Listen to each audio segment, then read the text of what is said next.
There we go. Hey, Ginger. So I am facilitator today, and we have an informal discussion. As I always say, when we have an informal discussion, I threw a topic idea out there, but we do not need to stay to that. It's just a starting point for us. So yeah, thanks for being here. A while ago, we had talked about kind of like marketing. Thanks, Carolyn. Kind of like marketing different programs and opportunities to teachers. And today I want to kind of continue that conversation, talk about best practices. But doing good. So I think we all know each other here. Since we all come pretty regularly. But if you feel like you want to introduce yourself, please feel free to do that in the chat. If you are seeing someone you don't recognize. And otherwise, I'll open it up for announcements.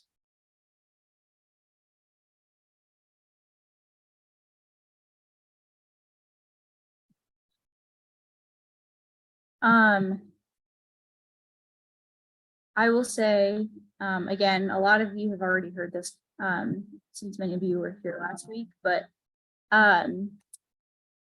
tomorrow is the last day to submit abstracts to AGU. And I know that some of you already have submitted abstracts to some of the CLEAN sessions, which thank you very much.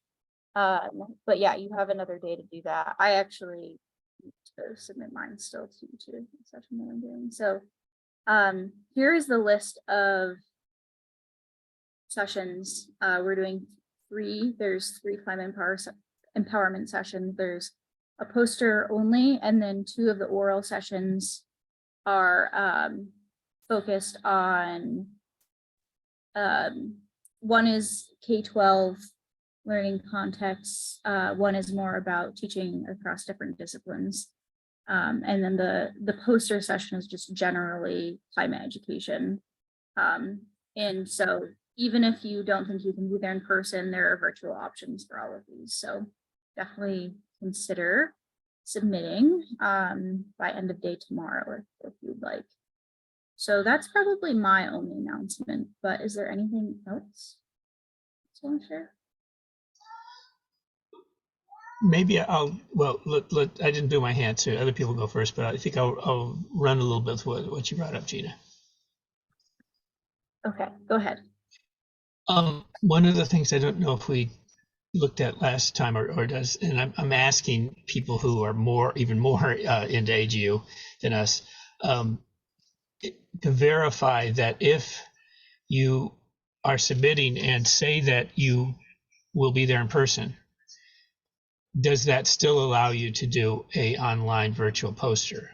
I'm 95% sure it is, but I just thought it's such a big deal if we get that wrong that I'm double checking on that. But like that you can do both. You can be there in person and you can do an online poster.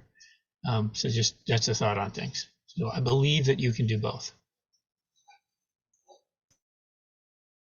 My take on that would be, it's a very good question. I think when you submit the abstract, I'm pretty sure it asks you, if you would, if you're submitting it as an in-person or a virtual session. And I'm pretty sure there's a box to click. I haven't actually, let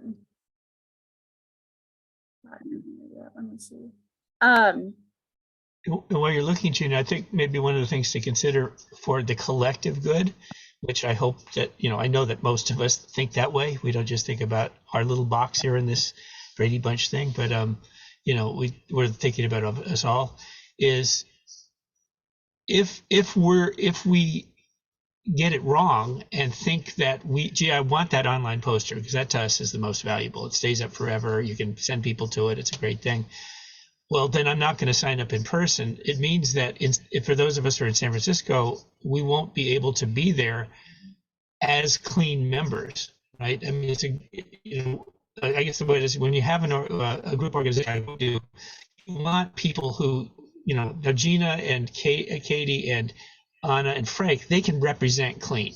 I don't ever say I am a CLEAN staff person, but we're all CLEAN network members, and it's important that any session has bodies.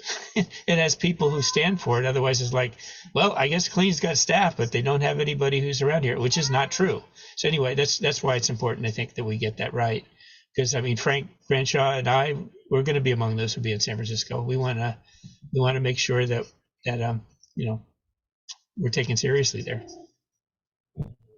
So this is the requirements for submitting your abstract, and there is a question that is virtual participation request. So, I mean, when you do your registration for yourself and when you submit an abstract, there are two different signups of sorts. So I think you can register to be in person, and then when you submit your abstract, just select virtual request. So I don't think that would be an issue. One thing, we had a invited speaker who was wondering about this question earlier today, that you can request to be doing an oral session, but it is possible that you might be assigned a poster. So, or you can just, oh, I'm sorry, I got that wrong. You can request to be considered for a poster. You cannot request to be an oral, but you will be assigned that. And it will, once you get your notification of, whether or not your abstract was submitted, it'll tell you. So that is a little bit funky at this point where you don't know if it'll be a poster or not, but just for anyone that hasn't submitted before, that is a little bit confusing, the format. But yeah, there is the virtual or in-person option. Any other thoughts about AGU? Yeah, maybe if you don't mind, specifically Carrie, who has, your organization's based in Oakland. Are you going to have folks there? And Ingrid, I think Don, I don't know if he for sure was coming or not to San Francisco. Virtual. No, we unfortunately are not going to have anyone. Although we our offices are in San Francisco, we have very few staff members actually there. Yeah, and I'm pretty sure Don was attending virtually, but I'm not 100% sure about that. Last week, and I'm pretty sure that's what he said. And we'll have a virtual meetup for folks who are attending virtually, and we'll have an in-person meetup for people who are attending in person. And honestly, I'm going to share the information about the virtual meetup on the entire listserv. So even if you're not attending virtually, you're more than welcome to join that meetup as well if you want to stay connected to AGU things. Any other thoughts? Thoughts or announcements? In any case, I hope we can work on it in the future, as we go further, there's just a gigantic collection of people, and we want people, we want to have some presence of CLEAN, so it will, there will be other climate education programs represented there. We want to make sure CLEAN Network has place. So anyway, that's just a thought. We have now to December to make that happen. Yeah, and I think that it'd be really good to be able to go, and I think it's great that the organizations that are local to that area, like I know Eugen and Frank G are taking advantage of that, which is very good. And I definitely recognize that it's hard for all of us who are overstretched and underfunded to be able to do everything, but we are trying to have a presence there. So thanks for everyone who is submitting an abstract for sure. Carolyn, were you going to say something? I said you unmuted yourself. Sorry, it's not AGU related. So if you wanted to wrap that up beforehand, I don't want to just like change the subject. I think we're good. If anyone else has stuff, feel free to keep putting it in the chat, but thank you. So I was interviewed for an article a couple of weeks ago about climate education, particularly in Florida, and sort of how, you know, sort of how like the culture wars and, you know, just what's happening to education in Florida right now and how it impacts climate education. So if anyone's interested, it's it's put up this newsletter paper. I don't know. It's put out by the Center for Biological Diversity. So if you're interested. How was your interview experience? Was the interviewer pretty open to what you were saying? Yeah, I mean, again, it's basically, I don't know what you'd call it, a blog maybe, but it's the Center for Biological Diversity that puts it out. So, you know, they specifically reached out to be like, you know, hey, what challenges are you facing in Florida? And, you know, a lot of the stuff that I've been talking about with y'all lately, you know, it's been coming up, and then sort of comparing it to, you know, states where they're actually mandating, you know, mandating climate education. So it was interesting to see, you know, what folks in other places are experiencing.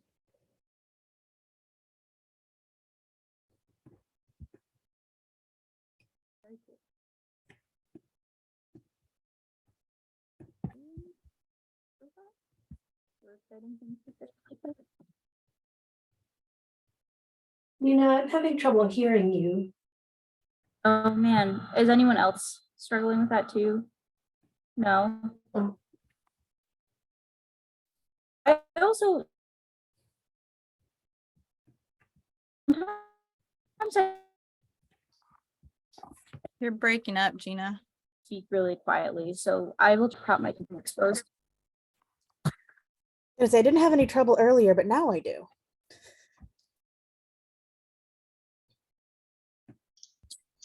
Yeah, Gina, I just there you are. You're back. my internet has been really bad. So I'm gonna shut my camera off actually and hope that that helps. Because right after we said that, the pop-up that said my internet connection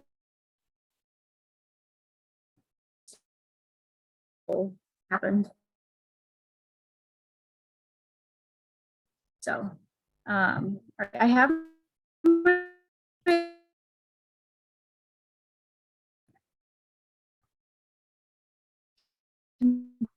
computer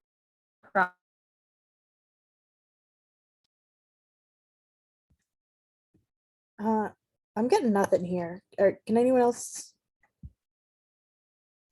Yeah, same here. She's still breaking up or else nothing.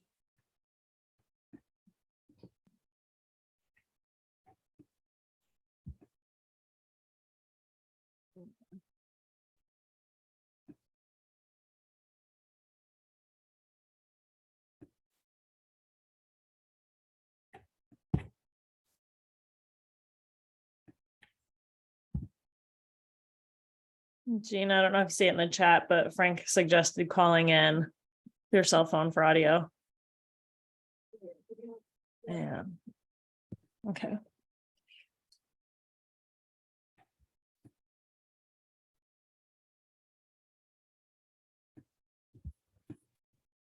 Carolyn, is this maybe to your point a bit of what in our little small world we're seeing is developing is I've certainly seen a significant good growth in that organizations that work with young people, right?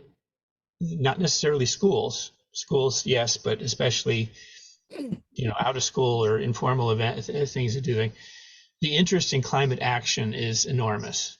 Young women particularly want to do that, and the interest in connecting across the states and across the area is enormous. The students love the idea of being able to work with other organizations, learn from them, and do things. And so we're just seeing quite a lot of growth. I mean, I'm definitely, I don't feel I need, we're always reaching out and trying to connect with other people, but I'm definitely feeling, boy, we have a really good collection of different states and different organizations that want to work together. So I've never seen to this degree, right? Of, your organizations in Florida, Georgia, yes, the usual so-called blue states, right, or blue areas and things, but absolutely all over the place, and then going across the country. So it's a real important growth and significant action on climate change. Really broad things that are going on. Really nice youth climate summits and so on. So add to that. I'm sorry, Carolyn, I'm always trying to give you the glass is half full. The governor of Florida is kind of going down in flames right now as far as polls are going, right? So I'm not saying it's over, but it looks like we'll be able to contain his destruction. Yeah, his message is not flying across in the United States, even among the Republicans. So. Yeah, when he's away from his little band of cronies that he's got over here. So I said, you're welcome, because we're sacrificing Florida so that we can contain him and not foist him on the rest of y'all. I feel like when it comes to that, there's a lot of impatience where it's just like, the big, we need action on, like a corporate and national and international level, but there's definitely a sense that I'm getting of people being like, pardon my language, like, fuck it, we can't wait around for them any longer. We need to do some stuff ourselves, and hopefully, we'll drag them kicking and screaming into the 21st century.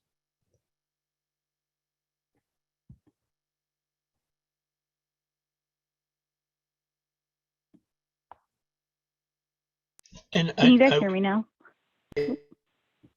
Yeah. Hey, Gina. Yes. We're glad to have you. Sorry about that. No worries.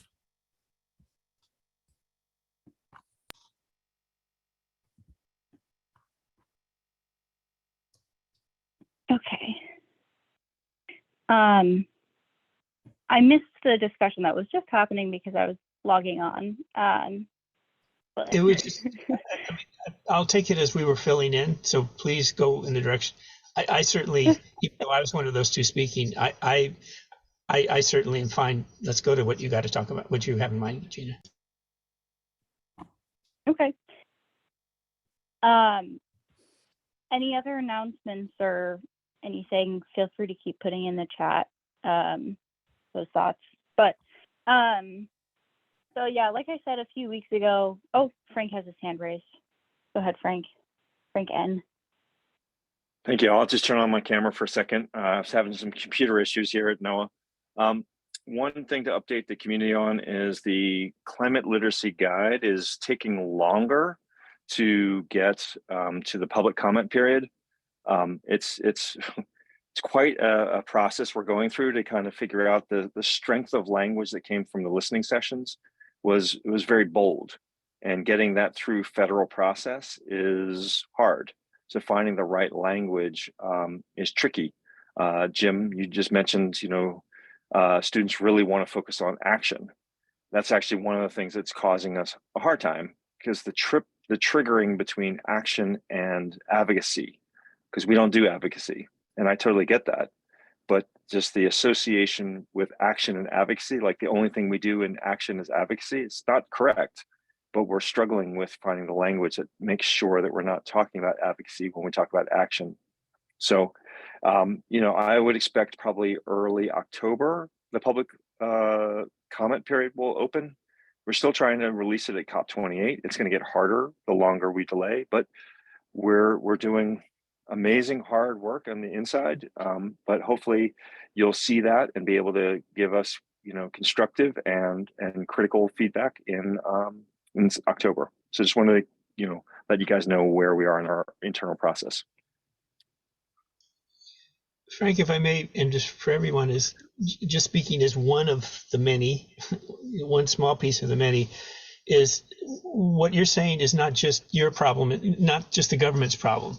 I would say, as a climate educator and a climate mentor and things like that, that's an issue that I deal with all the time. So, I mean, within our thing, when I say climate action about, again, our small world, is we make a clear distinction. We are not talking about climate advocacy. There are lots of organizations that do that. We don't. We're not saying we're against it. Someone's got to do it. It's appropriate to do, but we're using existing law and existing science and existing technology to let's move it. Let's do it. This is just simply careers and simply doing things. We're not talking about, it's not about working with politicians to change laws, right? So anyway. Right. And, so I mean, but Jim, I think that that's, boy, am I trying to make that point, and I'm not making it successfully yet. But one of the things that seems to be tricky is who is the decider in what actions to take. One of the things we're struggling with is this idea, if we say in a government document, it's important that part of literacy is action, right? To be a climate literate person, you actually take actions. Implies that that we are telling you to take action. And that somehow is triggering people and tripping them up big time. So if we find it, and we'll find a path through it, I'm sure we will. It is very clear from what we heard from the listening sessions that overwhelmingly people associate climate literacy with taking action. 100% in the listening sessions. It was the strongest response of any category we heard. Nothing was even close. So clearly the community that came, which was 700 plus people, are really seeing that connection between knowledge and action. But somehow agencies in their review process are really hung up on this point because we don't want to have it seen that we're telling people to take action, or even specifically which actions. So there's like a philosophy of education issue here that is really important to explore, but it's nuanced and language kind of gets past that pretty fast. So anyway, just giving you some of the inside experience that we have and what we're wrestling with, but thank you. I'm Big Colleen, we're fighting on. A lot of people are really frustrated with me right now because I'm not relenting, because that's not what I'm supposed to do. I'm supposed to not relent. But anyway, thank you all. Ginger, I see you have your hand up. Yeah, I wonder about, thanks, Frank. And what an uncomfortable position. But I wonder about framing and oops, wrong thing. What is the difference between you saying, or the work saying, calling for, behavior change or action, and the U.S. Forest Service telling people to take action and create defensible space around their property, or the U.S. Coast Guard telling people to stay safe on your boat, you should have a radio and life jackets and running lights. I think maybe, there are lots of federal agencies that tell people what to do. Don't cheat on your taxes. That's an action. Is it advocacy? No, it's not. It's so maybe, I don't know, those are some framing thoughts that lots of our public agencies do encourage action. Don't walk up to the buffalo. That's action, or lack of action. So maybe those are some kind of metaphors or examples that you could push back on them and say, what are you talking about? Federal agencies encourage or discourage action and behavior change all the time. So Ginger, I love this point, and I'm trying that exact architecture where you're actually using Pentagon, related to the way they talk about climate, but there's something about climate that triggers this line really acutely And then the second piece is a lot of the agencies that don't have regulatory responsibilities related to climate. And so they're not used to this dance when it comes to climate. It's like we give information and hope something good happens. I know that's being very cute and curt, but it's kind of like that. And so we're really doing cultural shifts here, and that's why it's taking so long. Frank, can I ask you a question? And but please, I don't want to be the person doing the talking here. So if I want to, is one among the different agencies that you work with, there are many, and some I'm going to hope are not going to have as much a problem, and some I can understand why. NOAA tends to watch. NOAA tends to look at the world and then report on it rather than try to change the world. I mean, if in the spectrum, NOAA is a little bit more historically a monitoring thing. Now, it warns people about hurricanes and things like that. But I want to get to, by contrast, the Department of Energy does. It actually it built a hydrogen bomb that's about as effective on the world as you can imagine, but it works on what the United States is doing about energy. That's what it does, and it right. Isn't like it doesn't advocate going back to using wood for everything, right? Or lighting with candles, right? It's going for the latest technology and careers and going for energy efficiency and. I work with people who they're either retired or they're working on the NIF, the National Ignition Facility stuff, right? That's what they do. That's what their job is. So to say, well, we want people to understand it, but we don't want anybody doing it. We don't want any kids following in their footsteps. We don't want anyone knowing that it's good to have a cool roof, a roof that reflects sun. And, we're going to tell them about it, but no one's going to do it. It's like, no, the Department of Energy is to make things happen. Is that an area where hopefully, maybe we can have one lever or the other, and at least, maybe people say, well, okay, let the Department of Energy do it. Okay, they're doing it. Maybe we can do it. Maybe it's not so bad now. We didn't get the blowback we thought, right? You're not going to be getting it from the Biden administration. I can't tell you what's going to be the next one, but, Right. So, Jim, you're first of all, the report, the authorizing agencies, the approving agencies are 14. NOAA through Department of Commerce and Department of Energy are 2 of the 14. So finding that language that works across the 14 is one of our challenges, right? And this is also under the U.S. Global Change Research Program.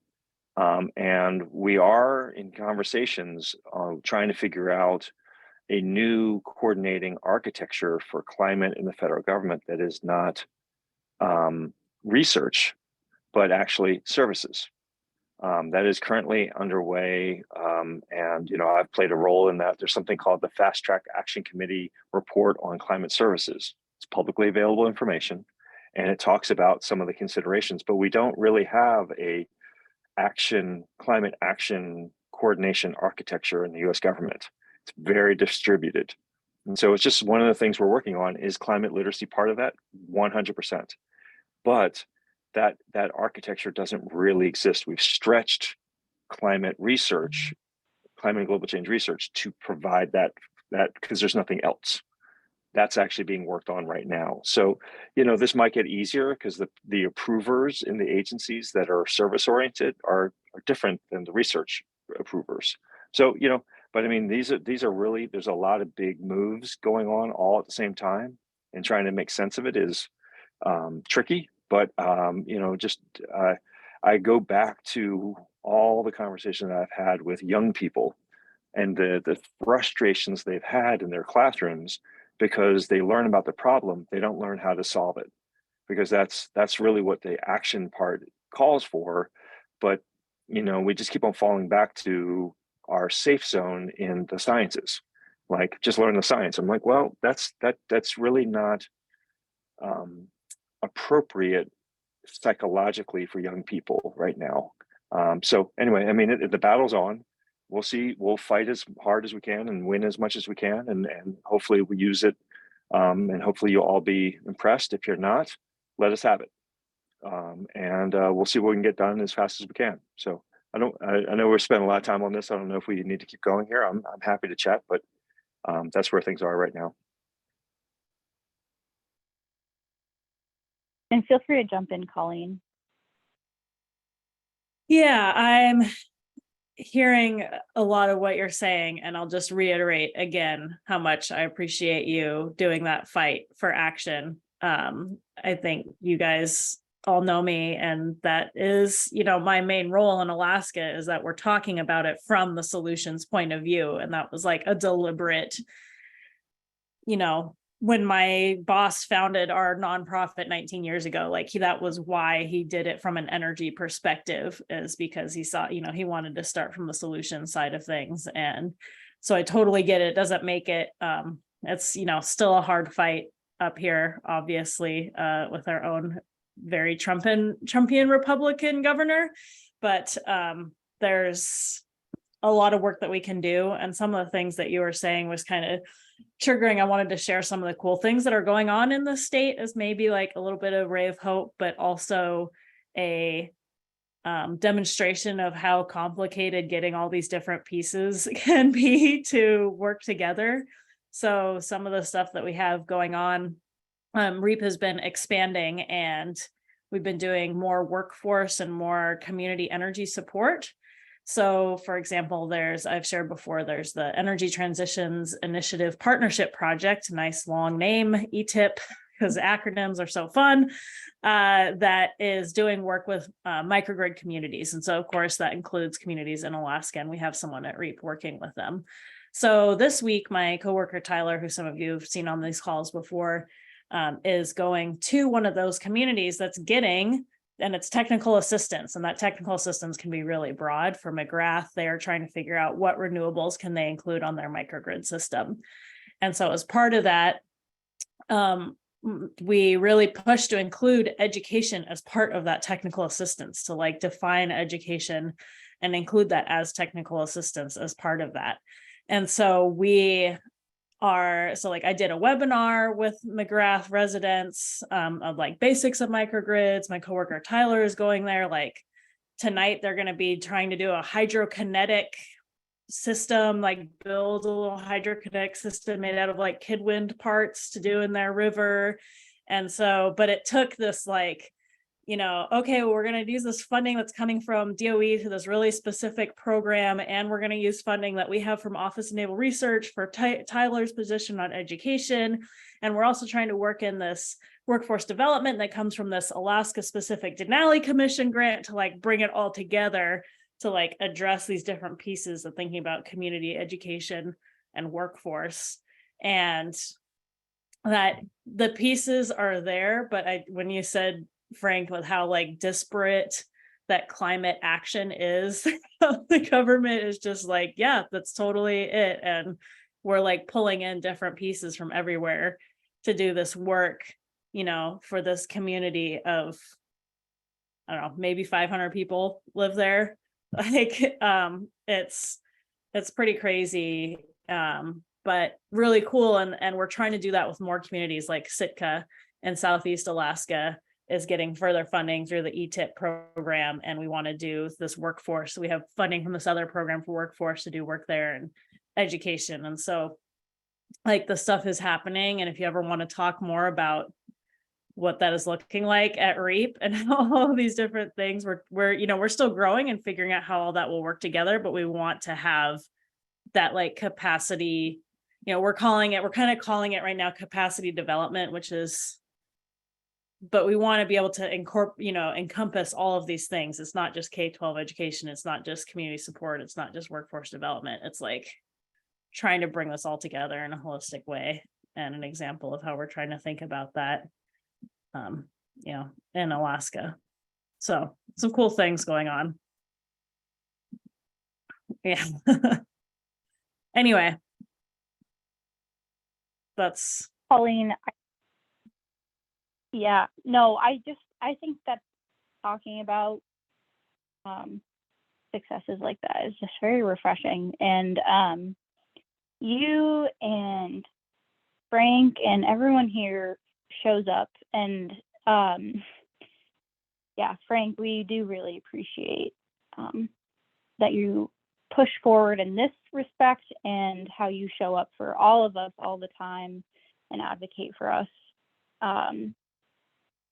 Yeah, thank you, Colleen, for reiterating that, because I know it must not be super easy to do that sometimes.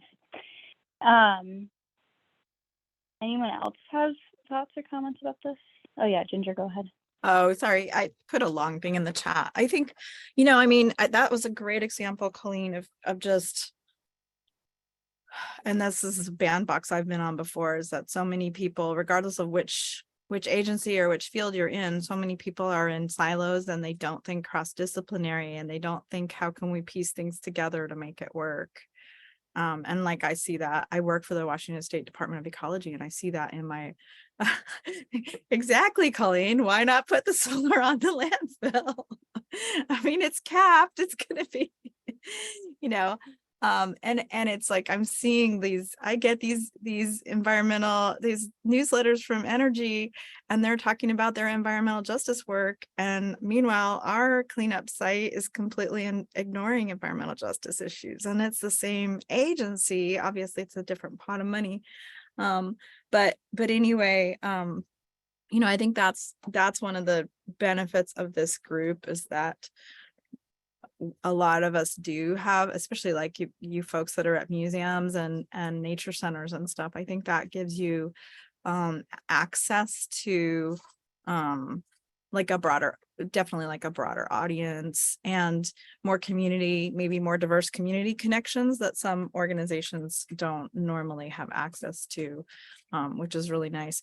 One thing I wanted to mention to you, and I don't know how often I could do this, but if any of you want to do a session for your audiences about like moving to a plant-based diet, I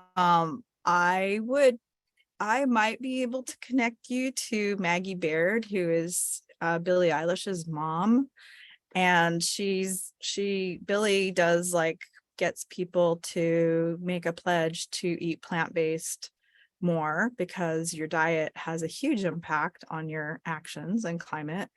And especially, you know, Jim, when we're talking about teenage or young adult females, a lot of them probably know who Maggie is, and I might be able to put you in contact if you wanted to do a special session about plant-based diets, where Maggie might be able to zoom in and, you know, just kind of talk about how important it is, and that is an area that kids really can control their own choices pretty easily. So yeah, anyway. And now Billie is taking on photovoltaic. I just saw an article somewhere, so I need to go read it.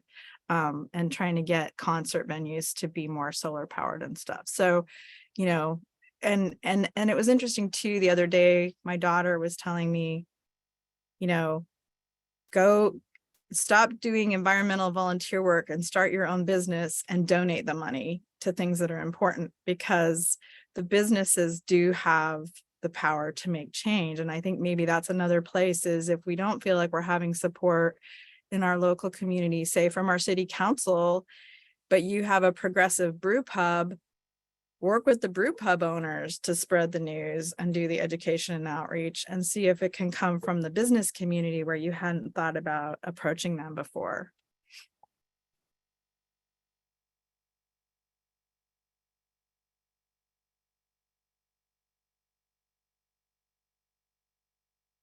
Thanks for sharing that, Ginger, and making that offer too.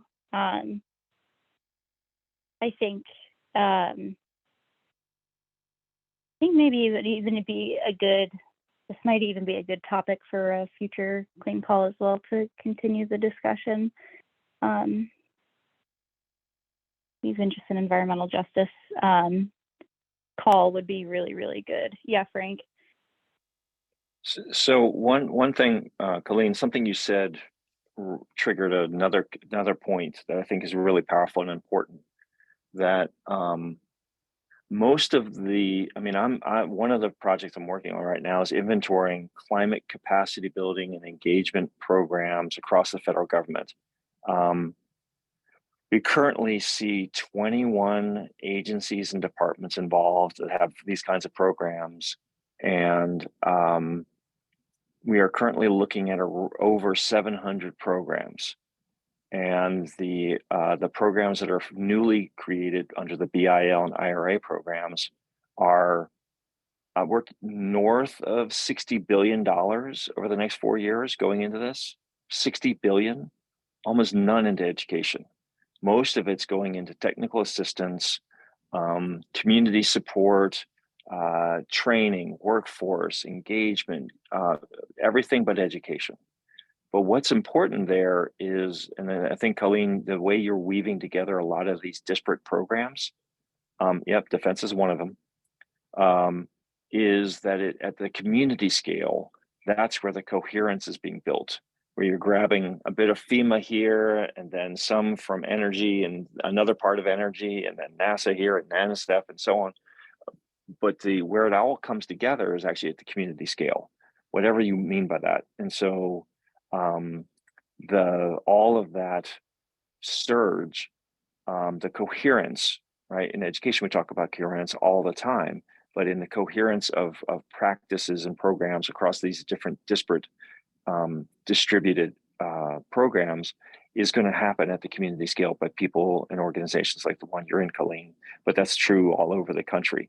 So I think that does there need to be more support and investment into that coherence building and kind of, and that's what I added, they're called the Tic Tacs, which is a EPA and partnership with energy program that I think, it lines up right with the environmental justice and climate justice focus that Gina, you just mentioned. But getting to know those Tic Tac recipients in your part of the country would probably be a really smart thing to do.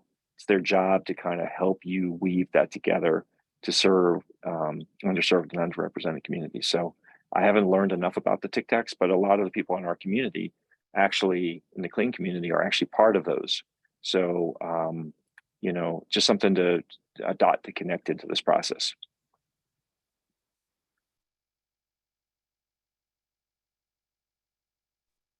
Thanks, Frank. Yeah, it's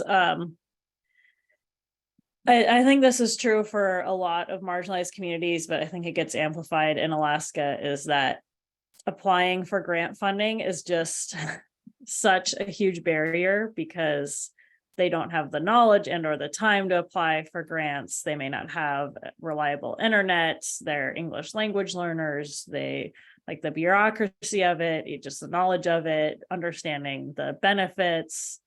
It just really has this complete barrier to accessing things. I heard this clip somewhere, I wish I could remember where right now, of it'd be so nice to turn this on its head and have communities and tribes put together their climate action plan or whatever their needs are, and then people come to them with funding, like, okay, here's our priorities, this is what we want to do, and people will say, yeah, here's your funding for it, as opposed to them trying to fit into whatever the funding is and the requirements for that.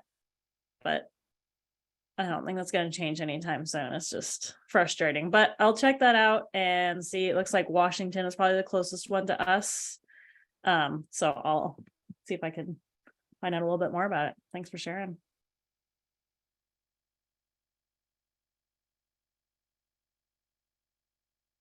Any other thoughts about the topic?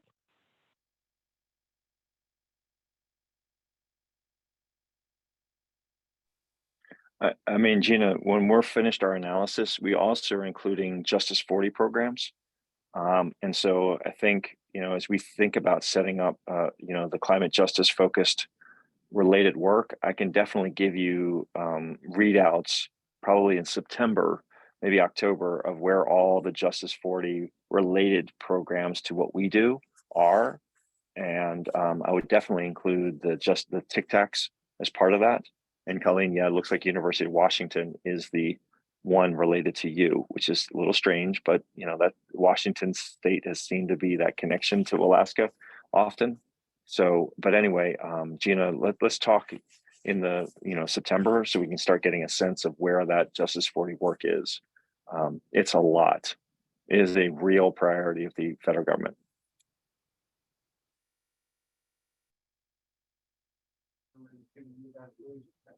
Yeah, that sounds good. Make a note to check in about that, Frank. Really good discussion going on in the chat too. So thanks everyone for sharing links and everything. Do we want to shift gears for the last 10 minutes?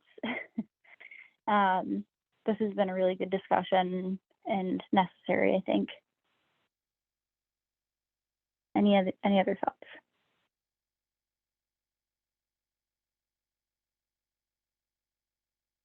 Okay. Well, I think, yeah, I mean, we have 10 minutes. I think we could maybe just have a brief discussion in case someone came to the call today for the topic. I was hoping we could just share some best practices or bright spots or successes that we found in professional development. This is something that CLEAN's been thinking about a lot. Oh my goodness, a lot about lately. So I've kind of surveying who's here and seeing, you know, what has worked for our CLEAN members and that type of thing. So if anyone has really good examples they want to share or things that have worked for them in the past, just open up the floor to that now. I'll jump in here. We had a lot of success during the pandemic with virtual trainings. So we did, but that was during the pandemic. And this last year, we were struggling to get people to sign up and participate in in-person or virtual trainings. And then I found out that our Department of Ed changed the requirements for teacher recertification to be allow continuing ed credits. So it didn't have to be university credits. And I'm still trying to figure out how that works. They have like a list of approving agencies that can provide these continuing ed credits, like National Science Teachers Association, for example.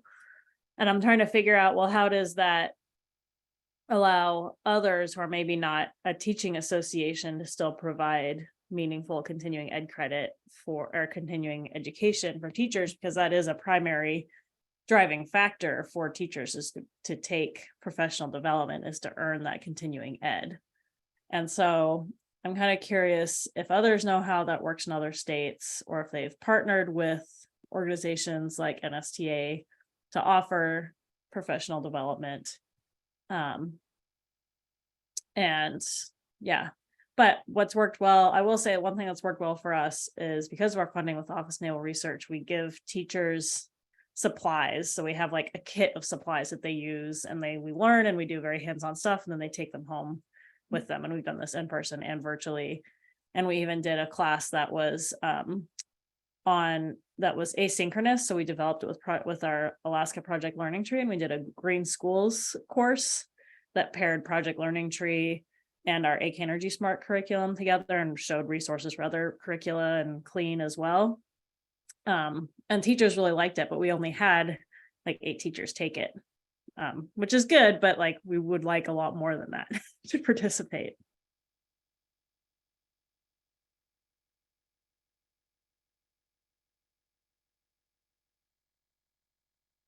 Thanks for sharing. Yeah, unfortunately, I don't have much to add in terms of your question because we're trying to figure that out a little bit too. Frank, I see you just unmuted. Yeah, so I mean, you know, it's an interesting because you asked the personal, like what has worked for you. And so like, you know, when I thought about the things that were important to me in my life journey to be who I am now, I mean, obviously my higher education degrees helped me immensely. Both the College of the Atlantic and Johns Hopkins both played a critical role in my ability to be who I am now. My work at NASA as a teacher, you know, those partnerships with science agencies at every level, where you're actually learning the work, not just learning about it in a classroom, were, I mean, the most important. You know, climate is a really tricky topic to master. There's so many dimensions of it that are hard. I'm still mastering pieces of it, right? And I've been at this 18 years at NOAA and 10 at NASA before that. So it's a, I guess what I'm getting at is it you know, Ginger, the way you were describing it, and we've done that so many times, right? But I think one of the things we've learned is maybe a bright spot or analysis is the pathway, right? I don't think we all talk about the pathway to getting really comfortable. We know teachers need to be comfortable and skilled and knowledgeable about this topic if they're going to really teach it well. I've seen so much teaching about climate that's kind of that's not it's not really right. Oof, that's not exactly right, and it's because they don't really know the subject. It's hard. It's a hard subject, and so I think that, you know, I think we need to, as a community, help them see all the pathways, including maybe getting a degree. I mean, teachers are professionals, educators are professionals, and that's part of the move. Which universities have great programs? There's some amazing ones. So, but we don't talk about that part of it as often as we talk about like a 1 week workshop or a 3-day institute. You need to have that plus pathways to much more robust capabilities if we're really going to actually get comfortable in this. So that's just, you know, I'm still learning, but I'm in a very privileged position to be able to do that at NOAA. Frank, would you consider that to be part of workforce development? Well, funny you asked that question. When we were creating this inventory process, we put teacher professional development in workforce, as we had to code like what kind of program is it, because it is workforce development. It just happens to be focused on teachers. So yeah, it's teacher workforce development, which is also teacher professional development, which is also, you know, it's got so many names, it's silly, but yes, I do. It's all very interconnected. Frank, if I can make a comment, I'm not going to ask you to comment on, Frank, but know that this is something when I talk with other federal agencies, especially at AGU.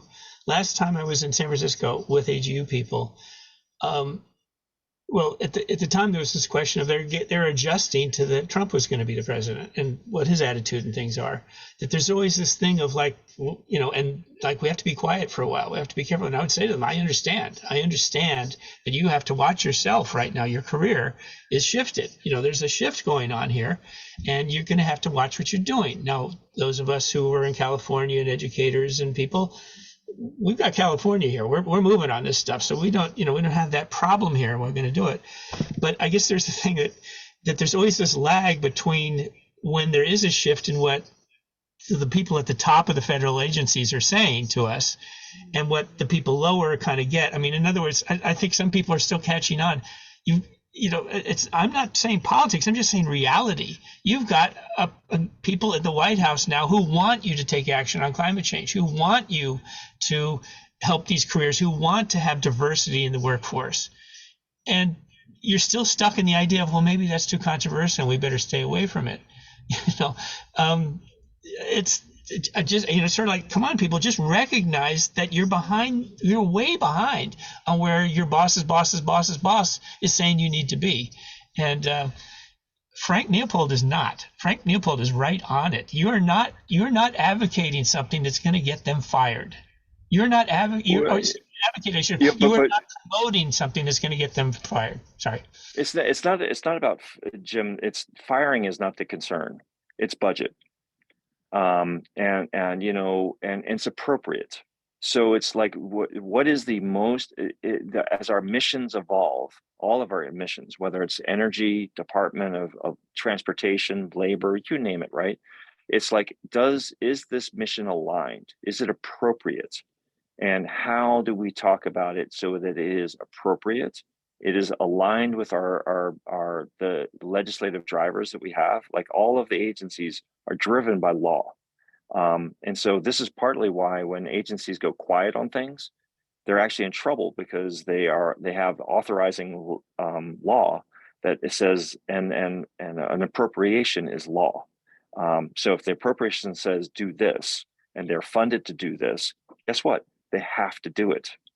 And so sometimes you can play fast and loose with climate words and play these games like, oh, now we're doing carbon. Oh, now we're doing energy. Now we're doing, no, we don't have that luxury. We're climate. We're authorized by the Climate Act and the Global Change Act. So we don't, and our name of our office says it must be named the Climate Program Office. I am the Climate Education and Workforce Coordinator. I can't change my title into Carbon Coordinator or anything like that.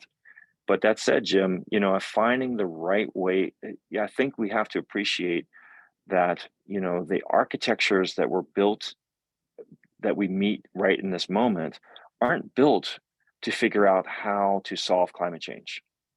That's not what they were built for. And so there's a restructuring of our bureaucracy, which is not supposed to change quickly. It's built not to change in order to meet this moment. I think that same bureaucratic structure realignment challenge also sits in, education systems, school systems.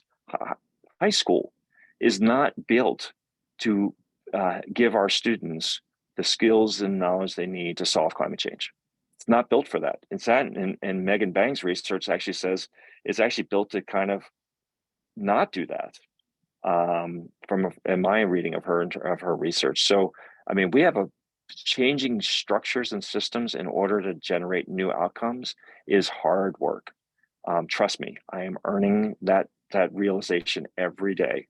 That doesn't mean that it doesn't change. It just means that you have to realize the magnitudes of effort that are involved in changing agency missions to do new things. That changes law, changes appropriation, changes people, changes culture, changes knowledge, skills, all of it. And so that's what we're talking about here. I think that, we're late. So the urgency issue is real.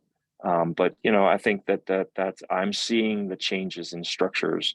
The one that I'm most nervous about is education. They don't value education as a core sector that needs to be transformed. They talk about energy and power and food and buildings and transportation, all of it, right? But they don't talk about the transformations needed to deal with climate in the education sector. It's almost like that'll take care of itself. It's not necessary. I couldn't disagree more. But that's why we have a community. And does this fit, just speaking, at least not contradicting you or putting you in the thing of, if we look at historically in society where change comes from, it comes from young people. Young people are the ones who look at what things should be, not the way they are. They, that's a kind of a human natural thing. And so if you want change, if you want change, then you want to work with young people and recognize what we're doing. And who brings them the ability to work with young people more than Frank Neopold? If they ignore you, hold on. Tim, I was with you until you put my name at the end of that, right? Okay, very good. Okay, it's this what I'll say, Jim, is that the people in the CLEAN network, the fact that we exist for as long as we have, because we have a core common purpose, and that any one of us is just an individual. But when we network ourselves together in communities of practice and learning and mutual support and collaboration, that's when we're going to do something significant. And so that's why, while I was a member of the founding of this group, the fact that we still exist, we still meet, we still have 800 people that consider themselves a member of the CLEAN network, that's a real asset. And, I think that gives me, positive outcomes here. So I've talked a lot today, and unfortunately I have to go to a meeting, but I deeply appreciate all of you, and I miss being with you, but because I'm busy doing other things. But nice to see you all today. Thanks, Frank. Thank you, Frank. Thank you. Yeah, and it is time, but seriously, thanks everyone for a really awesome discussion. And I think we shared a lot of good thoughts today. So thank you for being here, and I hope you have a great rest of your week. Thanks, everyone. Take care. Right. Thanks, you too. Thanks.